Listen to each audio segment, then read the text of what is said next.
तर थोरातांबरोबर तांबेंचा सुद्धा पराभव झाला होता आणि काँग्रेस पक्षाचा सुद्धा पराभव झाला होता.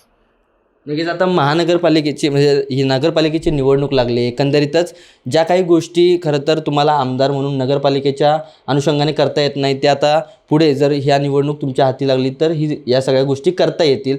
मात्र आता कशा पद्धतीनेच, कारण की तुमच्या पण कार्यकाळ जवळपास आता 1 वर्ष पूर्ण झाला आहे, संगमनेरसाठी तुम्ही आत्तापर्यंत काय गोष्टी केलेल्या आहेत? नाही, मला जो मतदारांनी संगमनेरच्या मायबाप जनतेने विश्वास टाकला होता, मागच्या निवडणुकीच्या विधानसभेच्या वेळेस आम्ही सांगितलं होतं का संगमनेरातील ग्रामीण भागातील जो महत्त्वाचा पाण्याचा प्रश्न आहे, तळेगाव निमोण भागाचा असेल, साकूर-पाटार भागाचा असेल, तर 44 कोटी रुपयाचं काम सुरू झालं आहे.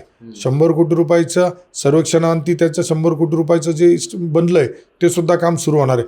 जे पाण्याचा जो संकल्प, पाणी प्रश्न सोडवण्याचा जो मी ग्रामीण भागाचा घेतला होता तो सोडवणं यशस्वी ठरलं.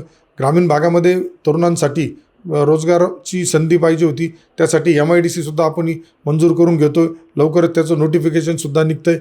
आरोग्याचा जो प्रश्न होता, तर आरोग्यासंदर्भात संगमनेर शहरातील जो प्रश्न, यांचं स्वतःचं तांबे हॉस्पिटल चालण्यासाठी यांनी कॉटेजचं हॉस्पिटल, जिथं लाईन लागून गोरगरीब लोकांना मोफत आरोग्य सुविधा मिळत होती, ते यांनी बंद केलं होतं.